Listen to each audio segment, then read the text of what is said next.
답 없이 살아가기, 답 없이 사랑하기. 김형익. 3장.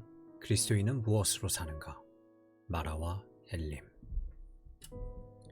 모세가 홍해에서 이스라엘을 인도하매 그들이 나와서 수르 광야로 들어가서 거기서 사흘 길을 걸었으나 물을 얻지 못하고 마라에 이르렀더니 그곳 물이 써서 마시지 못하겠으므로 그 이름을 마라라 하였더라.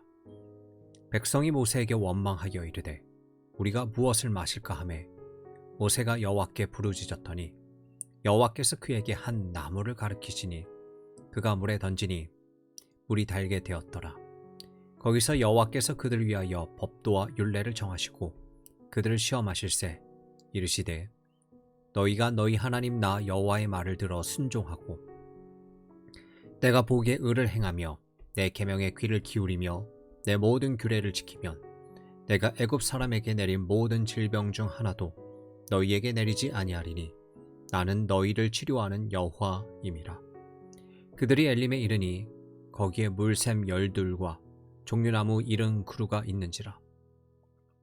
거기서 그들이 그 물 곁에 장막을 치니라. 출애굽기 15장 22절에서 27절. 그리스도인의 인생에서 믿음을 경험하는 두 가지 측면이 있습니다. 그것은 출애굽기 15장에 등장하는 마라와 엘림입니다. 마라와 엘림의 이야기를 이해하려면 출애굽기 15장의 배경을 조금 살펴볼 필요가 있습니다. 하나님의 기적적 재앙들을 통해 애굽의 총살이에서 해방되어 출애굽을 한 이스라엘 백성은 홍해가 갈라지는 또 한 차례 놀라운 기적을 경험하면서 바로의 압제에서 완전히 벗어날 수 있었습니다. 정말 놀라운 체험이고 기막힌 경험이었을 것입니다. 이것은 이스라엘 백성들에게 아마 평생 잊을 수 없는 사건들이 되었을 것입니다. 눈앞에서 바다가 갈라지고 걸어서 바다를 건넌 민족이나 사람이 그들 말고 또 누가 있겠습니까? 홍해의 기적을 경험하고 감격한 이스라엘 백성은 모세와 함께 찬송을 부르고 춤을 추었습니다. 모세의 누이 마리암도 여인들과 함께 소고를 치며 노래를 불렀습니다. 그러나 광야로 들어간 이스라엘 백성은 사흘 후에 뜻하지 않은 일을 만나게 됩니다. 모세가 홍해에서 이스라엘을 인도하매 그들이 나와서 수르 광야로 들어가서 거기서 사흘 길을 걸었으나 물을 얻지 못하고 출애굽기 15장 22절. 사흘 전에 그들은 홍해를 건넜습니다. 그러나 그들이 지금 걷고 있는 것은 물이 없는 광야였습니다. 광야에 있는 사람들에게 며칠 동안 물이 없는 상황은 그리 간단한 문제가 아니었을 것입니다.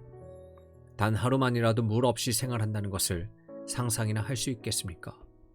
언젠가 기차를 타고 다른 도시에 갈 일이 있었습니다.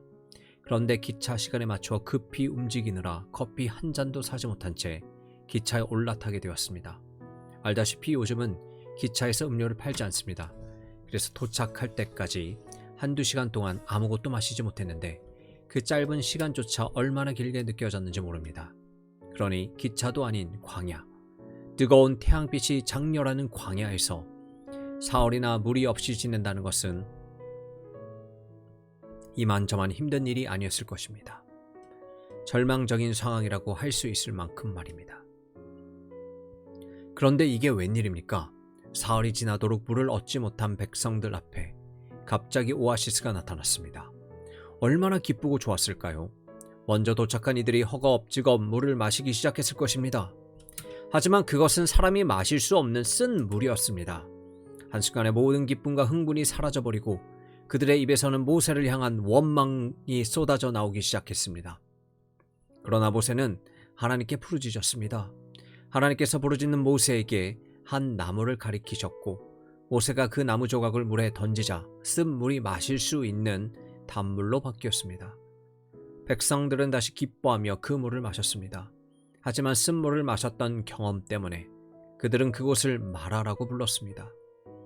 마라는 나오미가 자신의 고향인 베들레헴 사람들에게 자기 인생을 한탄하면서 했던 말입니다. 비통함, 쓰디씀을 의미하는 말입니다. 마라를 경험한 이스라엘 백성은 이후에 엘림으로 인도함을 받습니다. 엘림은 물샘이 12개나 되고 종려나무가 70그루나 있는 큰 규모의 오아시스였습니다. 물샘 12개와 종려나무 70그루에서 보게 되는 숫자 12와 70은 이스라엘 사람들에게 특별한 의미를 가진 숫자였습니다. 12는 12지파를 떠올리게 하고 70은 완전수인 7과 10이 곱해진 숫자입니다.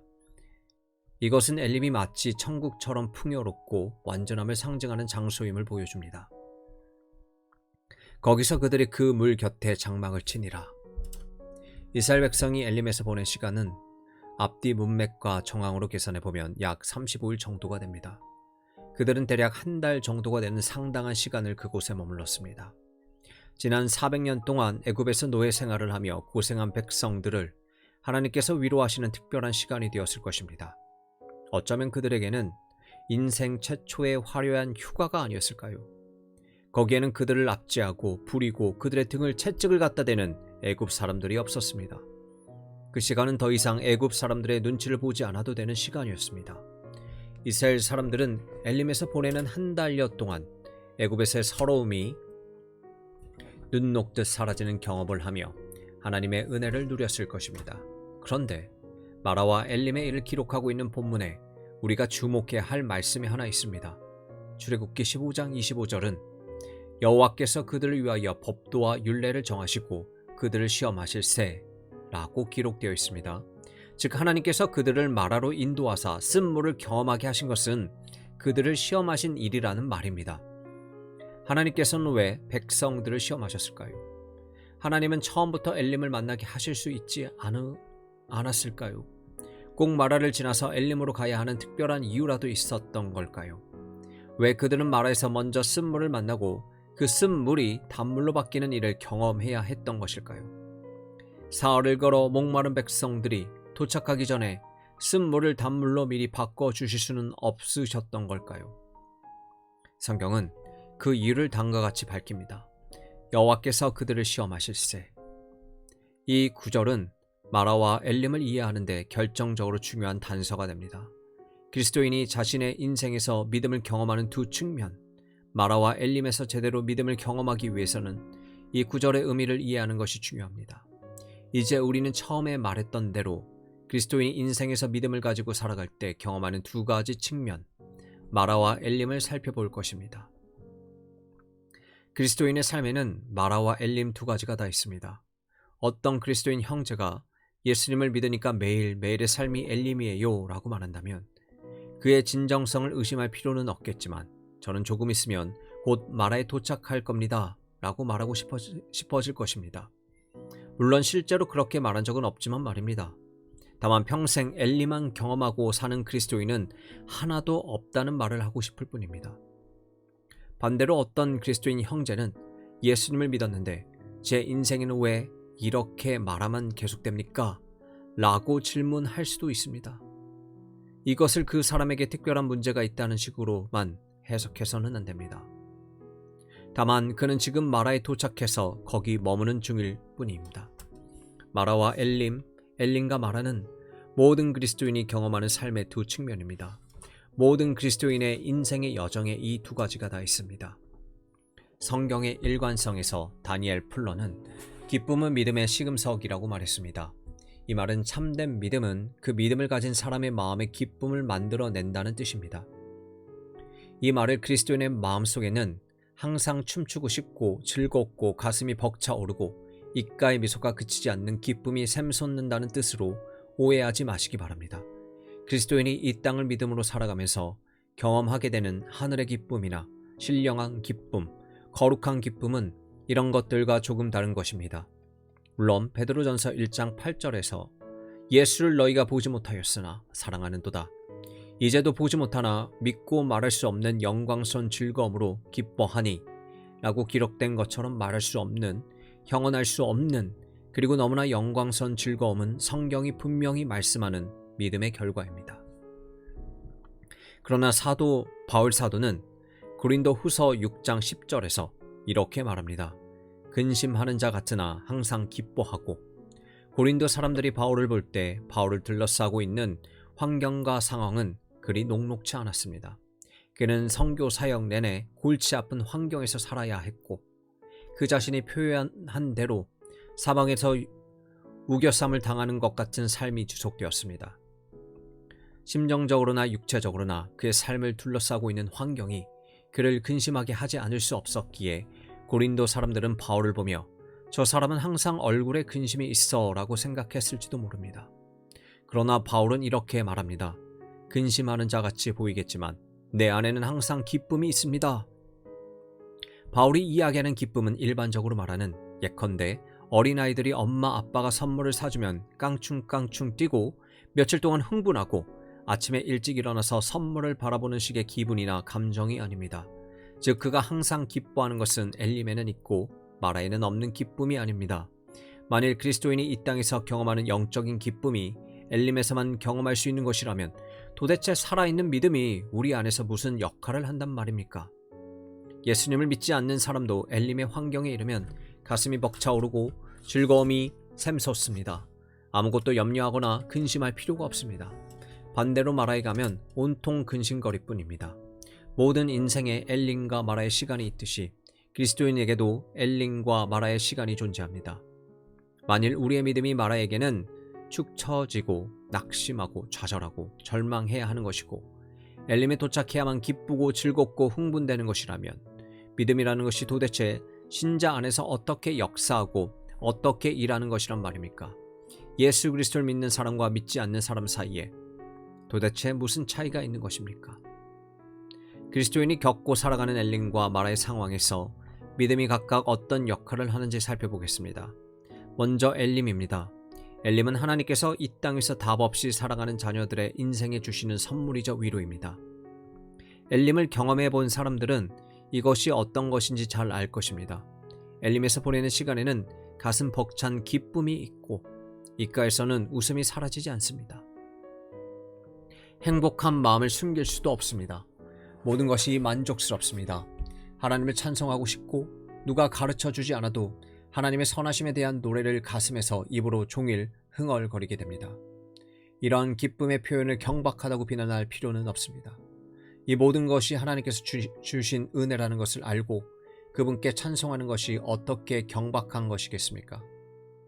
상황이 엘림에서 마라로 바뀌자마자 태도가 너무도 빨리 돌변하여 하나님을 원망하는 것을 경박하다고 말할 수 있을지 몰라도 말입니다. 엘림은 하나님께서 사랑하시는 자녀에게 주시는 은혜로운 선물입니다.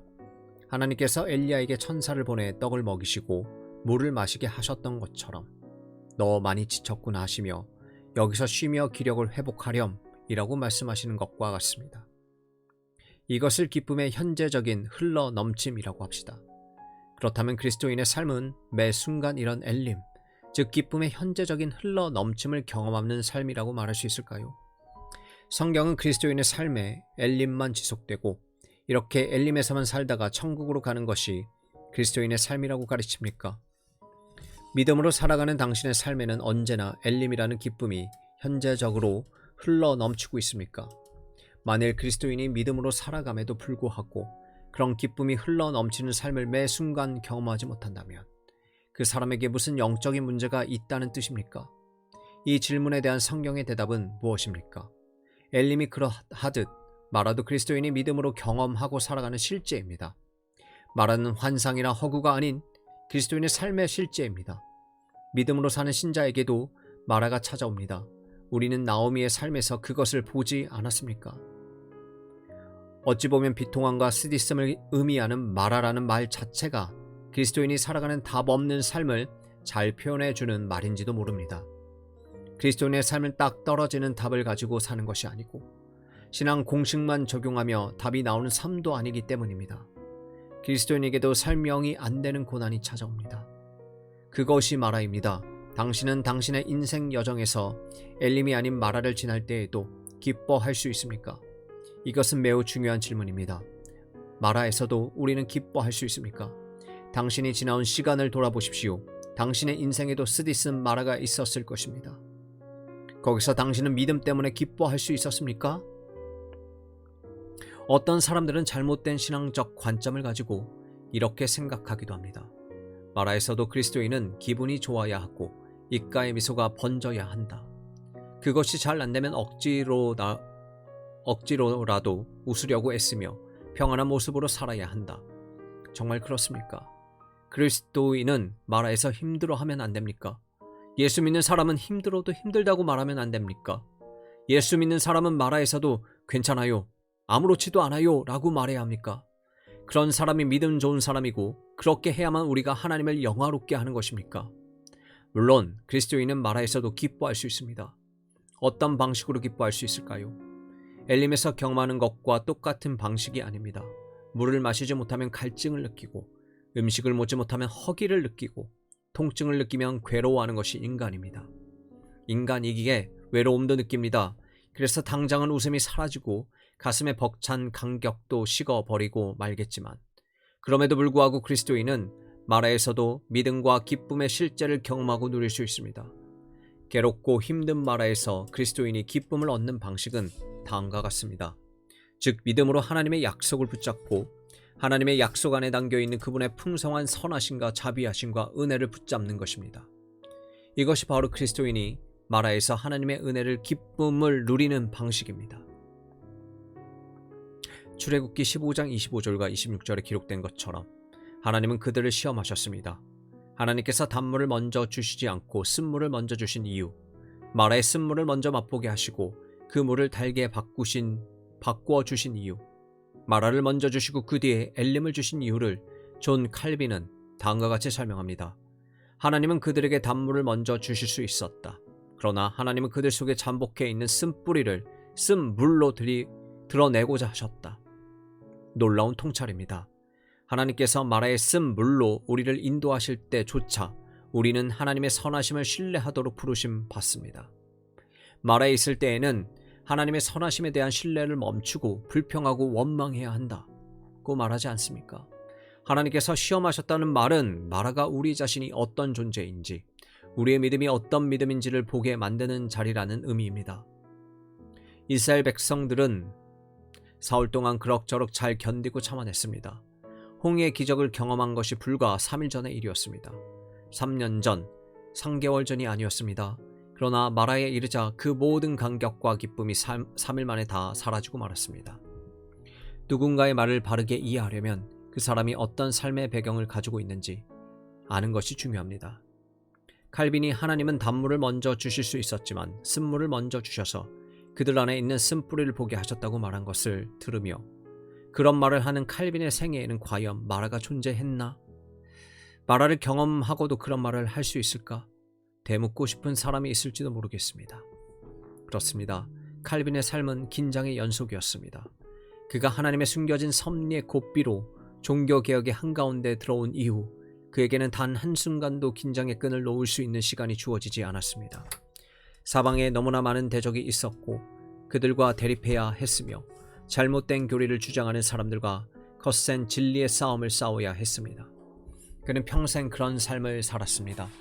칼빈의 삶에 엘림이 있었다면 그것은 아마도 그가 제네바 교회에서 추방당한 뒤 스트라스부르크에서 동포인 프랑스 망명자들을 목회했던 3년 정도의 기간일 것입니다. 그 시절에 칼빈은 아내를 만나 가정을 이루기도 했습니다. 하지만 이 기간을 제외한다면 칼빈의 생애는 거의 마라에서 보낸 시간이었습니다.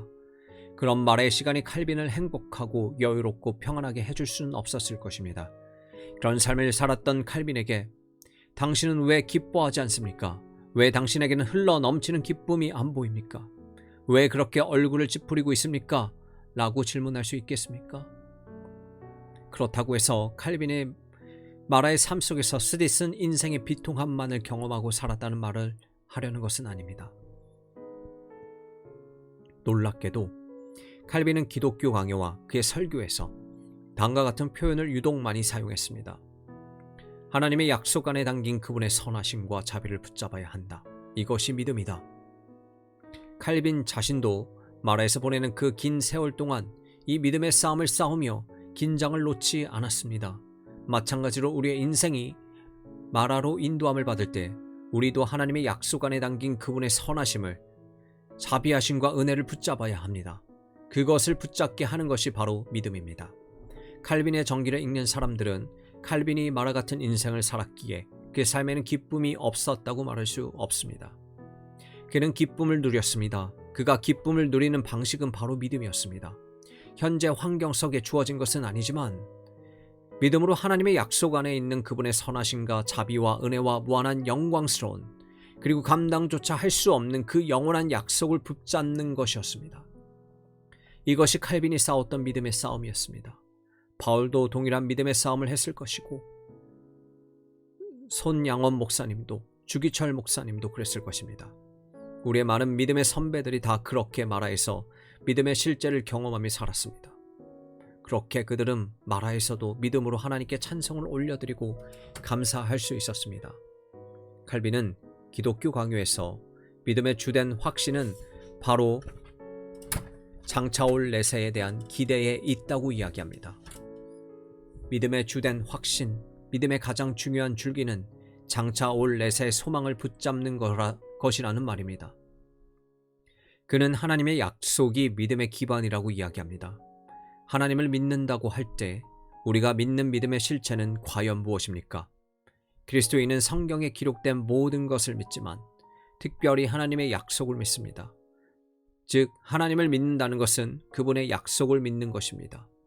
하나님의 약속을 믿는 믿음은 바라는 것들의 실상이라고 한 말씀 그대로 우리가 소망하고 바라는 것을 지금 우리의 것으로 받아 누리게 합니다. 제가 섬기는 벳살롬 교회에서 주일 예배 설교 후에 부르는 지정곡이 있습니다. 날마다 숨쉬는 순간마다 라는 노래입니다. 이 노래는 한 절 한 절이 주옥 같은 믿음의 고백을 담고 있습니다. 날마다 숨쉬는 순간마다 내 앞에 어려운 일 보내. 주님 앞에 이 몸을 맡길 때 슬픔 없네, 두려움 없네. 주님의 그 자비로운 손길 항상 좋은 것 주시도다. 사랑스레 아픔과 기쁨을, 수고와 평화와 안식을. 날마다 주님 내 곁에 계셔 자비로 날 감싸 주시네. 주님 앞에 이 몸을 맡길 때 힘 주시네. 위로함 주네. 어린 나를 품에 안으시나 항상 평안함 주시도다. 내가 살아 숨을 쉬는 동안 살피신다 약속하셨네. 인생의 어려운 순간마다 주의 약속 생각해 보네. 내 마음속에 믿음 잃지 않고 말씀 속에 위로를 얻네. 주님의 도우심을 바라보며 모든 어려움 이기도다. 흘러가는 순간순간마다 주님 약속 새겨봅니다. 우리 인생의 어려운 순간, 즉 마라가 올 때 우리가 해야 하는 일은 주님의 약속을 생각해 보는 것입니다. 이 찬양의 가사는 마라가 무엇인지를 깊이 경험한 사람이 쓴 찬송시입니다. 이 곡의 작사가 캐롤라이나 백의 아버지는 목사였습니다. 어느 날 캐롤라이나는 아버지와 함께 배를 타고 가던 중 사고로 배가 침몰하게 되었고 결국 눈앞에서 아버지가 죽는 모습을 보아야 했습니다. 그 후에 쓴 시가 바로 이 찬양, 날마다 숨쉬는 순간마다입니다. 하나님의 약속을 생각하고 그분의 말씀에서 위로를 얻는 것, 그 약속을 새겨보는 것, 이것이 마라를 지나는 성도들이 해야 하는 일입니다. 신자들은 이런 방식으로 기쁨을 누립니다. 이건 역시 기쁨의 현재적인 흘러 넘침이라고 말할 수 있고 말해야 합니다. 얼굴에 미소가 가득하고 가슴이 벅차고 너무나 좋아서 여기가 천국이야 라고 외치지는 않을지라도 이것도 분명 마라에서 기쁨의 실제를 경험하는 삶입니다. 그렇다면 진짜 우리를 불행하게 만드는 것은 무엇일까요? 이것은 중요한 질문입니다. 하나님께서 살아계시고 그분의 약속이 있고 우리가 믿음을 가지고 살아가는데도 우리를 불행하게 만드는 것이 있을까요? 그것은 과연 무엇일까요? 당신은 언제 불행하다고 느끼십니까? 아마도 많은 사람이 환경이 나를 불행하게 해요 라고 말하며 불행의 첫 번째 원인을 환경으로 꼽을 것 같습니다. 그러나 정말 환경이 우리를 불행하게 할까요? 환경보다 더 깊이 우리 안에서 작동하고 있는 것은 없을까요? 사람은 다 행복하게 살길 원합니다. 행복을 추구하는 것은 인간의 기본 욕구입니다. 초기 세팅이 그렇게 되어 있는 것입니다. 하나님께서 사람을 그렇게 창조하셨습니다. 그러므로 행복을 추구하는 것 자체는 문제가 아닙니다. 문제는 행복을 추구하는 것이 우리의 지성과 만날 때 일어나는 일입니다. 행복을 추구하는 우리의 바람이 우리의 죄성과 만날 때 우리의 삶은 비뚤어지고 왜곡됩니다. 사람마다 추구하는 행복이 다 다를 것입니다. 예컨대 우리가 바라는 행복이 대단한 사치를 구하는 것이 아니라 경제적인 여유를 가지고 사는 것, 어느 정도의 안락함과 개인 공간이 주어지는 집에서 사는 것, 비싼 차는 아니더라도 평안하고 튼튼한 자동차, 아이들에게 좋은 공부 환경을 제공해 줄 수 있는 재정적인 능력 등의 소박한 바람들이라고 해봅시다. 이러한 바람을 갖는 것이 잘못입니까? 예수 믿는 사람은 이런 걸 바라면 안 되는 것입니까? 예수 믿는 사람은 인생의 소소한 행복을 누리기 위해서 이러한 것들을 추구하면 안 됩니까? 앞에서 살펴본 것처럼 이스라엘 백성은 3일 동안 물 없는 광야를 걸은 후 쓴물을 만났을 때 모세를 원망했습니다. 그들을 불행하게 만든 것은 무엇이었습니까? 물이 없는 것이었습니다. 물이 없어서 그들은 불행하다고 느꼈습니다. 화가 났습니다. 그래서 원망했고 불평했습니다. 행복할 때 불평하는 사람은 없습니다. 이것은 인간의 행복 추구가 죄성과 만날 때 그것이 어떻게 왜곡되고 비뚤어지는가를 잘 보여줍니다. 즉 인간이 타락한 후에 가지는 죄성의 핵심은 자기 중심성입니다. 쉽게 표현하면 등 따숩고 배부르면 끝입니다. 이것이 최고의 가치입니다. 먹고 사는 것이 풍족하고 평안하면 됩니다. 다른 사람의 행복은 내가 차고 넘칠 때, 내가 여유가 있을 때 생각해 볼 수 있을 뿐 우리는 다 자기 중심적인 사랑을 합니다. 결혼해서 사는 부부의 사랑이든 부모와 자식 간의 사랑이든 그것이 하나님의 사랑이 아니라면 인간은 원초적으로 이기적인 자기 중심적 사랑의 범위를 벗어날 수 없습니다. 많은 사람이 이 사람이라면 나를 행복하게 해줄 수 있겠어 라고 생각하며 사랑하고 결혼합니다. 이런 사랑도 결국 자기 중심적 사랑 아닙니까? 인간관계 속에서 일어나는 대부분의 사랑이 이렇습니다. 이것이 자기 중심성이라는 죄성의 특징으로부터 완전히 자유로울 수 없는 인간의 사랑입니다. 그러므로 죄인들이 살아가는 죄인들의 세상에서 행복의 조건과 기준은 엘림에서 얼마나 오래 지낼 수 있는가, 마라를 얼마나 잘 피하고 사는가, 얼마나 고생 안 하고 사는가, 얼마나 평안하게 사는가에 달려 있습니다. 다시 말하지만 고생 안 하고 어느 정도 사회적인 성공을 이루고 경제적인 여유를 누리고 일정한 기준 이상의 주거 환경을 가지고 사는 것은 우리의 행복의 중요한 요소들입니다. 그런데 성경은 지금도 이상해 보이지 않고 대단한 욕심을 부리는 것도 아닌 지극히 당연해 보이는 우리의 행복의 조건에 제동을 겁니다.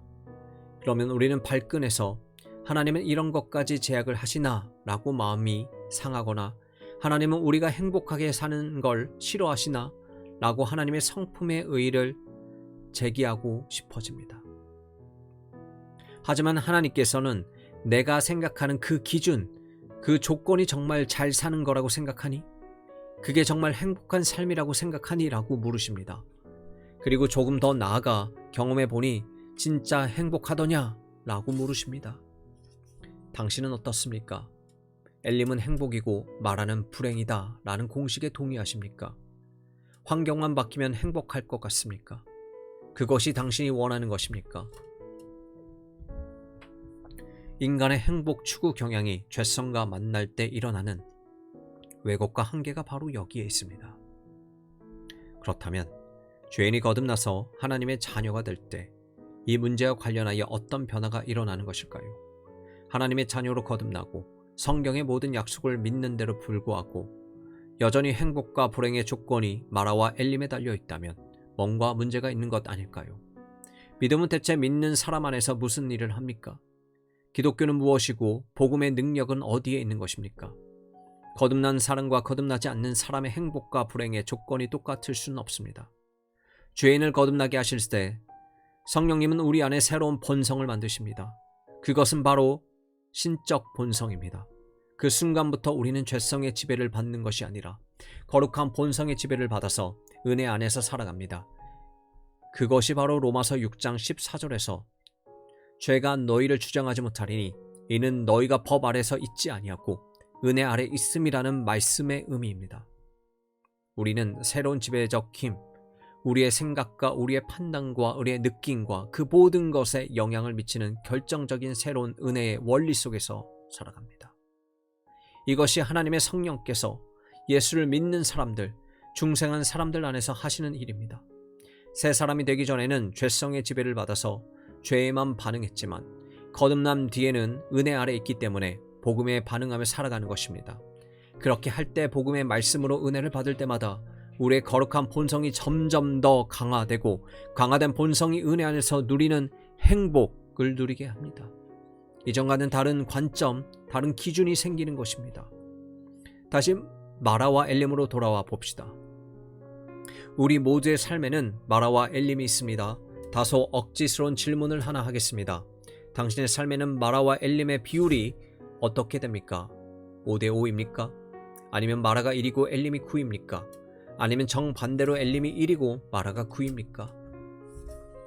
우리는 하나님의 자녀이지만 우리가 사는 이 세상은 아직 에덴 동산 바깥이라는 사실을 기억해야 합니다. 우리는 예수님께서 너희가 환난을 당하나 라고 말씀하신 세상을 살아갑니다. 그리스도인의 인생 여정은 종종 이스라엘 백성의 광야 여정에 비유되곤 하는데 이에 비추어 우리 인생을 본다면 우린 광야를 지나고 있는 중입니다. 거기에는 엘림도 있고 마라도 있습니다. 굳이 마라를 만나지 않더라도 광야라는 장소 자체가 엘림과는 거리가 멉니다. 오히려 마라에 가까운 곳입니다. 앞에서 질문한 마라와 엘림의 비율은 사람마다 차이가 있을 것입니다. 저의 삶을 돌아보며 제 삶은 마라가 9이고 엘림이 1인 것 같습니다. 그렇다고 제가 살아온 인생이 불쌍했을 것이라고 단정하지는 마시기 바랍니다. 엘림과 마라의 비율이 곧 저의 행복과 불행의 비율을 의미하지는 않기 때문입니다. 저의 행복과 불행을 결정하는 조건은 엘림과 마라라는 외적 조건이 아닙니다. 마라도 엘림도 하나님께서 제 인생의 여정에 꼭 맞게 하나님의 뜻과 섭리 안에서 주시는 두 가지 은혜의 양상일 뿐입니다. 저는 이것을 맞춤 은혜라고 부릅니다. 하나님은 기성복처럼 획일화된 은혜에 저를 맞추라고 말씀하신 대신 저에게 꼭 맞는 은혜를 만들어 주시는 분입니다. 하나님의 영광과 저의 유익을 위해서 말입니다. 하나님께서 우리에게 마라를 허락하시는 이유가 있습니다. 우리는 엘림에서보다 마라에서 더 많은 걸 배울 수 있기 때문입니다. 실제로 이스라엘 백성의 신앙을 연단하는 것은 마라에 쓴 물이 달게 변하는 사건이었지 엘림에서 그들이 누린 한 달 동안의 평안함이 아니었습니다. 또 하나, 하나님께서 이스라엘을 출애굽시키신 것은 그들이 엘림에서 평안하게 먹고 영원히 살게 하시려는 것이 아니었습니다. 엘림은 그들의 목적지가 아니었습니다. 그들에게는 가야 할 여정, 남은 여정이 있었고 목적지가 있었습니다. 엘림은 젖과 꿀이 흐르는 땅, 가나안이 아니었습니다. 물론 엘림은 광야 여정을 지나다가 만난 참 좋은 것이었습니다. 너무 힘들어서 지쳤을까봐 하나님께서 주신 은혜로운 선물이었고 즐거운 휴가였습니다. 하지만 그곳은 가나안이 아니었습니다. 우리는 그리스도인으로서 현재 평안함, 이 땅에서의 안락함을 장래에 비교할 수 없는 영광과 맞바꾸는 실수를 할 때가 얼마나 많은지 모릅니다. 엘림을 가나안이라고 여기는 실수 말입니다. 엘림을 가나안으로 착각하게 되면 우리의 신앙은 무력해져서 힘을 잃게 되고 성장도 멈추게 됩니다. 광야 같은 인생 여정에서 엘림을 만나 거기에 머물다 보면 여기가 천국이구나 라고 착각하기가 얼마나 쉬운지 모릅니다. 그럴 때 하나님은 적절하게 마라를 주셔서 여기는 엘림이었지 가나안이 아니었지 깨닫고 다시 일어나 목적지를 향하여 남은 여정을 가게 하십니다. 그러나 사탄은 하와에게 그랬듯이 쉬지 않고 우리에게 속삭입니다. 여기가 가나안이야. 여기 엘림에서 곧장 가나안으로 가는 길도 있어. 일단 여기서 좀 쉬어. 내 인생에서 엘림을 또 만날 것 같아. 움직이지 마. 한 발자국도 가지 마. 엘림이 최고야. 모든 사람이 다 널 부러워하고 있어. 여기가 가나안이라고 생각하고 믿음으로 오늘을 즐겨.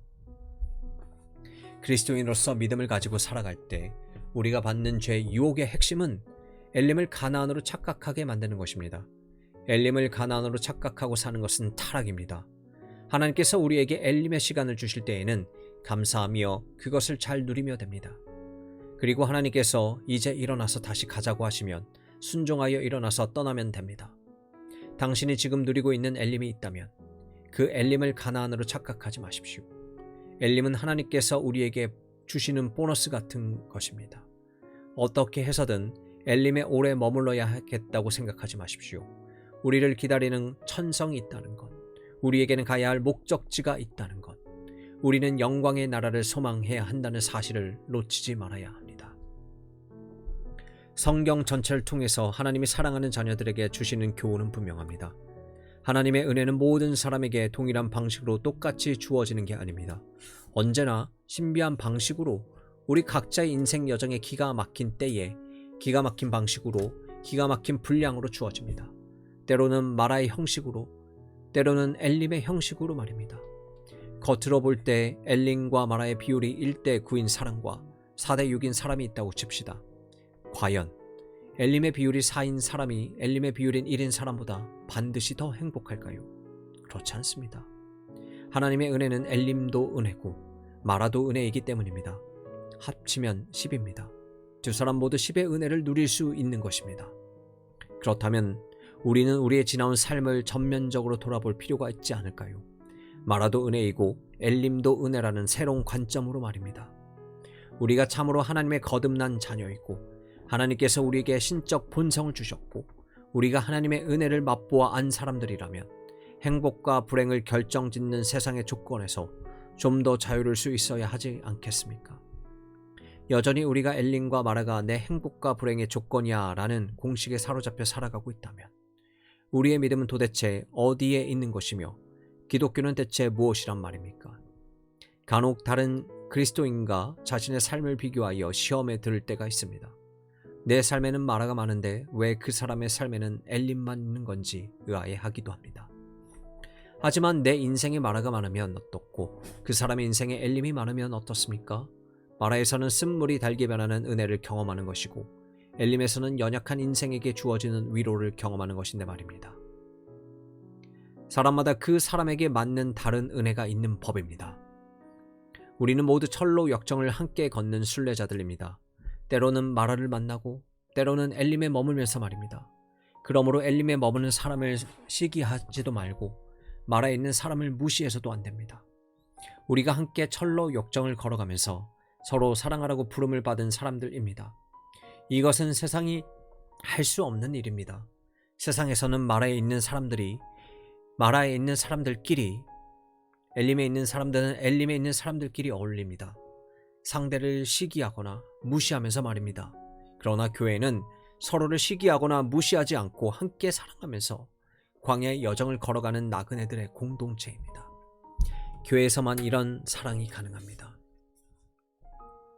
선지자 하박국은 유다의 타락상을 보면서 근심하며 하나님께 나아갔습니다. 하나님, 이 사람들이 하나님의 백성이 맞습니까? 라고 한탄했습니다. 하박국의 상황은 마라와 같았습니다. 그런 하박국에게서 하나님은 내가 바벨론을 통해 유다 백성들 심판하겠다고 말씀하셨습니다. 하나님의 대답은 하박국이 기대했던 대답이 아니었습니다. 더 악한 바벨론을 통해서 타락한 하나님의 백성 유다를 심판하시는 것이 공의롭지 못하다고 생각했습니다. 그래서 하나님께서 물었습니다. 하나님, 더 나쁜 놈들을 통해서 하나님의 백성을 치시면 어떻게 합니까? 그러자 하나님께서는 말씀하셨습니다. 괜찮아, 그게 끝이 아니야. 결국에는 물이 바다를 덮은 같이 여호와의 영광을 인정하는 것이 세상에 가득하게 되는 그런 은혜의 날이 오게 될 거야. 그러니 그날을 바라보고 믿음으로 살아라. 하나님의 대답을 들은 하박국은 바벨론 군대가 쳐들어오는 모습을 상상만 해도 무서웠습니다. 전쟁이 얼마나 무서운 일입니까? 전쟁이 한번 지나가면 그 전쟁 전과 후로 사람들의 인생관과 세계관이 바뀐다고 합니다. 고대나 지금이나 전쟁은 무시무시한 경험입니다. 그런 전쟁의 공포와 두려움이 하박국에게 몰려왔을 것입니다. 그럼에도 불구하고 하박국의 마지막 부분은 놀라운 하박국 선지자의 고백을 기록하고 있습니다. 비록 무화과 나무가 무성하지 못하며 포도나무에 열매가 없으며 감람나무에 소출이 없으며 밭에 먹을 것이 없으며 우리의 양이 없으며 외양간에 소가 없을지라도 나는 여호와로 말미암아 즐거워하며 나의 구원의 하나님으로 말미암아 기뻐하리로다. 하박국 3장 17절에서 18절. 마라의 상황에 놓인 하박국은 하나님께 나아갔습니다. 그는 기쁘지 않았습니다. 바벨론 군대에 의해서 유다 백성이 짓밟힐 것을 생각하니 이루 말할 수 없는 두려움이 엄습했습니다. 그것은 생각해도 최악의 마라였습니다. 그 마라의 상황을 하박국 선지자는 시적으로 표현합니다. 그 마라는 무화과 나무가 무성하지 못하고 포도나무에 열매가 없고 감람나무에 소출이 없고 밭에 먹을 것이 없고 외양간에 소가 없는 상황이었습니다. 이보다 최악의 상황이 어디 있겠습니까? 하지만 그는 고백합니다. 나는 여호와로 말미암아 즐거워하고 나의 구원의 하나님으로 말미암아 기뻐하리로다. 이 고백 속에는 공식이 없습니다. 그 대신 신비가 있습니다. 바로 믿음의 신비입니다. 어떻게 마라에서 즐거워하고 기뻐하리로다 라는 말을 할 수 있을까요? 하박국 선지자가 웨스턴민스턴 소요리 문답 1문답을 배워서 그 공식을 적용했기 때문이 아닙니다. 그는 칼빈이 그랬듯이 마라의 현실 속에서 하나님의 약속을 믿음으로 붙잡았습니다. 물이 바다를 덮은 같이 여호와의 영광을 인정하는 것이 세상에 가득하게 될 것을 믿었습니다. 그 과정을 통해서 하나님의 뜻이 이루어질 것을 믿었습니다. 믿음으로 멀리 바라본 것입니다. 하나님이 하신 일, 선하신 하나님께서 은혜와 자비와 넘치는 영광으로 이루실 일들을 바라보았습니다. 하박국이 즐거워하며 기뻐하리로다 라고 한 말은 미래 시제로 번역이 되는 단어입니다. 바로 이것이 하나님의 자녀가 어떻게 마라의 현실에서 기뻐할 수 있는지를 설명합니다. 그것은 바로 믿음으로 약속을 붙잡는 것입니다. 또 하나 기억할 것이 있습니다. 그것은 우리가 인생에서 마라를 만날지라도 하나님께서 쓴물을 단물로 바꾸신다는 사실입니다. 성경은 마라의 쓴물 때문에 백성들이 엘림으로 갔다고 말하지 않았습니다. 하나님께서 한 나무를 가리키셨고 그 나무를 물에 던져 넣으니 쓴물이 단물로 변했다고 기록합니다. 쓴물에 던져진 그 나무는 바로 우리 주 예수 그리스도의 십자가를 보여주는 예표입니다. 우리의 쓰디 쓴 인생, 마라 같은 인생, 답 없는 인생을 달게 바꾸시는 것은 주 예수 그리스도의 십자가뿐입니다. 예수 그리스도의 십자가는 우리가 인생에서 만나는 모든 마라의 쓴물을 달게 하는 능력입니다. 예수 그리스도의 십자가는 우리가 견뎌내야 하는 고난이 인생의 축복이라고 억지를 부리게 하는 것이 아니라 실제로 그렇게 여기게 만드는 힘입니다. 하나님께서 세우신 나무, 예수 그리스도의 십자가가 우리 인생의 모든 고통과 고난의 마라를 능히 감당하게 해주고 심지어 그것을 달게 받게 하십니다. 그런 십자가의 은혜와 능력을 맛보는 자리가 우리 인생의 마라입니다. 엘림에서는 이것을 경험할 수 없습니다. 너무 좋지만 이런 신비는 맛보기 어렵습니다. 오직 마라에서만 쓴물을 경험하고 우리의 비통함을 발견하게 되고 내 안에 있는 쓴뿌리를 보게 되고 그 속에는 그것을 고치시는 물만 고치시는 것이 아니라 내 안에 쓴뿌리를 고치시는 십자가의 능력을 경험할 수 있습니다. 그런데도 여전히 마라는 불행하고 엘림은 행복하다는 공식을 가지고 살 것입니까? 그리스도인은 마라의 은혜와 엘림의 은혜 모두를 누리며 살아가는 사람입니다. 이것이 공식이 아니라 신앙의 신비 속으로 들어가는 삶입니다. 마라에서는 하나님의 약속을 붙잡고 엘림에서는 하나님께서 주시는 선물을 누리는 삶입니다. 자기 중심적인 행복 추구 성향을 가지고 평생 자기의 평안함만을 추구하며 살아가는 인생이 아니라 철로 역정을 함께 걷는 지체들과 더불어 때로는 엘림, 때로는 마라를 경험하며 서로를 사랑하고 살아가는 것입니다. 그리스도의 십자가는 내가 비록 답 없는 인생을 살아갈지라도 답 없이 살아가는 다른 형제들을 사랑하게 하는 능력입니다. 이것이 바로 우리를 성도와 교회로 부르신 하나님의 뜻입니다.